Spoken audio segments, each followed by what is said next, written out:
Fi Rufaidah binti Sa'ad.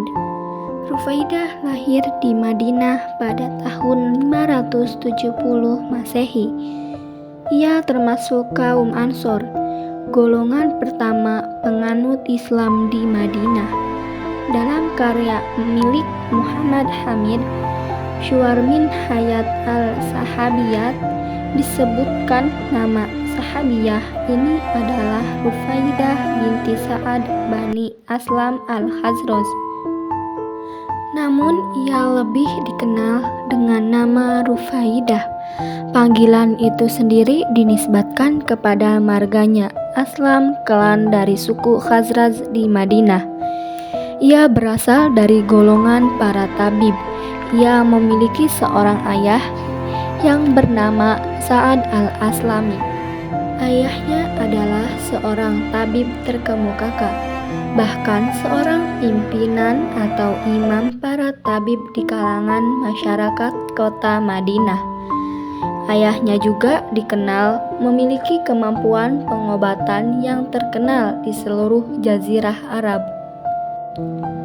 Rufaidah menerima pendidikan keperawatan dari ayahnya yang bernama Sa'ad al-Aslami, yang merupakan seorang tabib terkemuka. Sejak kecil, praktek keperawatan sudah melekat di kehidupannya. Ketika Islam masuk ke Madinah pada abad ke-8, Rufaidah telah menjadi mukhalaf dan berhasil menggabungkan keilmuannya dalam bidang keperawatan dengan ajaran Islam. Rufaidah memiliki kontribusi besar terhadap kesehatan umat Islam di Madinah. Pada masa peperangan, beliau telah ikut serta ke medan perang untuk mengobati orang yang terluka. Ketika damai, beliau berpartisipasi dalam aktivitas sosial masyarakat di Madinah. Sebelum peperangan Islam, yakni sekitar tahun 622 Masehi, Rufaidah mengubah metode pengobatan yang diajarkan oleh ayahnya supaya sesuai dengan ajaran Islam.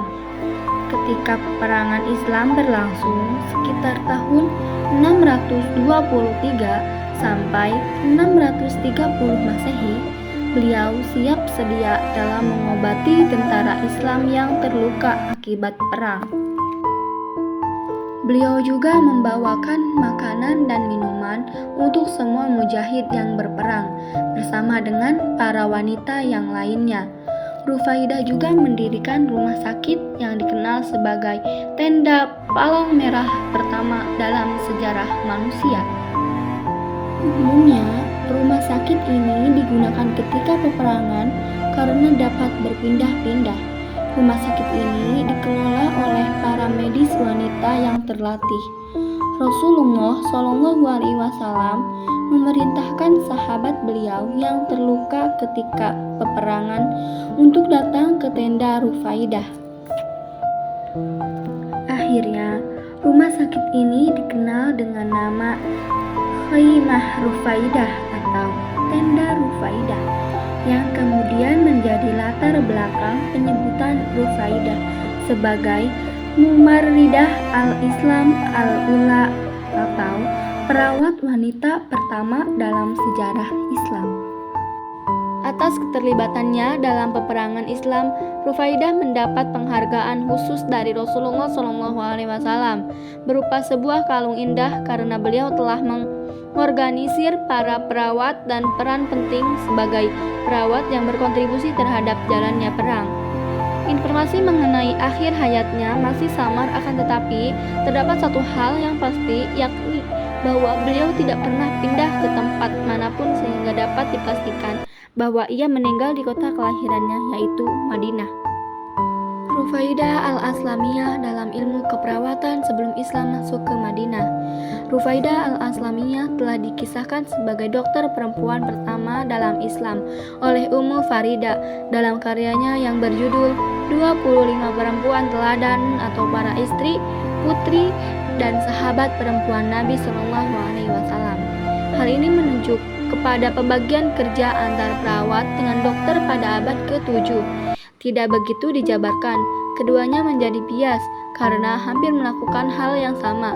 Akan tetapi, kisah Rufaidah yang berkaitan dengan perawat yang mendominasi hal ini dijelaskan bahwa ia menjadi asisten selama ayahnya masih hidup dan belajar mengenai keperawatan dari ayahnya.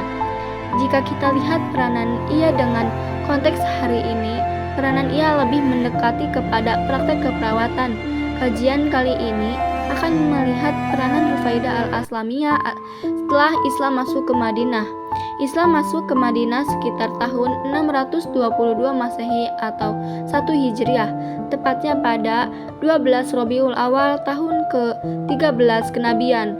Kabar mengenai adanya ajaran Islam sudah lama terdengar oleh masyarakat Madinah. Dikisahkan oleh Ahmad Syauqi Al-Fanzuri bahwa Rufaidah sudah mengetahui adanya seorang Rasul yang membawa risalah baru dari Mekah, yang membawa perubahan bagi para pemeluk-pemeluknya, terutama ajakannya untuk meninggalkan yang batil dan mengajak manusia kepada kebijakan. Rufaidah al-Aslamiyah berbait kepada Nabi Muhammad SAW setelah Nabi Muhammad hijrah ke Madinah. Saat itu, ia termasuk ke dalam golongan pertama yang masuk Islam. Ia mengambil peran penting ketika Islam telah masuk ke kota Madinah. Peranan ia terbagi menjadi 3, yakni peranan ia ketika sebelum peperangan Islam, dan pasca peperangan Islam. Sebelum peperangan Islam, sekitar tahun 622 Masehi, Rufaidah merubah metode pengobatan yang diajarkan oleh ayahnya dengan menyesuaikan ajaran Islam. Perubahan itu terkait 2 hal. Pertama, terkait dengan tempat yang biasanya disajikan oleh ayahnya sebagai tempat pengobatan. Ia membersihkan tempat itu menjadi nyaman, higienis, dan bersih. Tempat itu dulunya sangat kotor, sehingga kenyamanan pasien tidak diperhatikan. Perubahan ini dilakukan atas dasar ajaran Rasulullah SAW bahwa Islam merupakan agama yang mengedepankan kebersihan, karena kebersihan sebagian dari iman. Kedua, menghilangkan jampe-jampe dan jimat untuk mengobati pasien. Menurut ajaran Islam, ia bersifat syirik. Hal ini merupakan salah satu dosa besar. Ia menggantinya dengan doa-doa dan sholawat yang diajarkan oleh Rasulullah SAW kepadanya.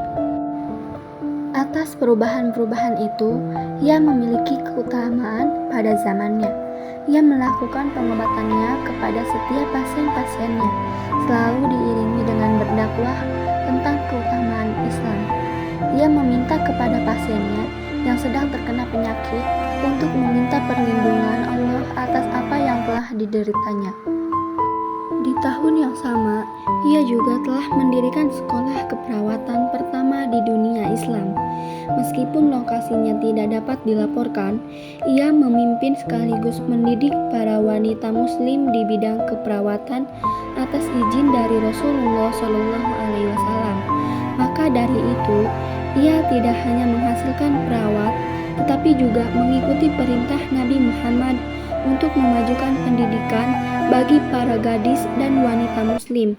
Ia dipercaya sebagai pendiri sekolah perawat pertama bagi wanita, serta mendorong wanita untuk menjadi pribadi yang terdidik. Ia telah berhasil mengenalkan kesempatan baru kepada kaum wanita untuk berkarir dalam menyediakan perawatan dan pelayanan bagi masyarakat. Maka, mereka terkenal dengan perawat pertama dalam periode Islam. Pengaruh Rufaidah al-Aslamiyah bagi dunia keperawatan modern. Praktek keperawatan yang dilakukan Rufaidah al-Aslamiyah pada abad ke-6 telah mempengaruhi praktek keperawatan selanjutnya. Ia telah membuat karya-karya monumental pada zamannya yang kemudian digunakan oleh keperawatan modern. Karya-karya monumental ini meliputi rumah sakit lapangan, sekolah perawat, kode etik perawat, teori keperawatan, dan perawatan rohani Islam. sekitar tahun 627 Masehi, ia telah mendirikan rumah sakit lapangan pertama dalam peradaban umat manusia yang dikenal dengan Khaimah Rufaidah. Rumah sakit ini pertama digunakan ketika Perang Ahzab pada bulan Januari. Rumah sakit ini digunakan untuk menunjang para mujahid yang terluka dalam perang tersebut. Kegunaan rumah sakit ini tidak hanya sebatas perang saja. Ketika masa damai, rumah sakit lapangan ini digunakan untuk merawat masyarakat kota Madinah. Ia juga merawat para pendatang baru tunawisma yang pergi ke Madinah.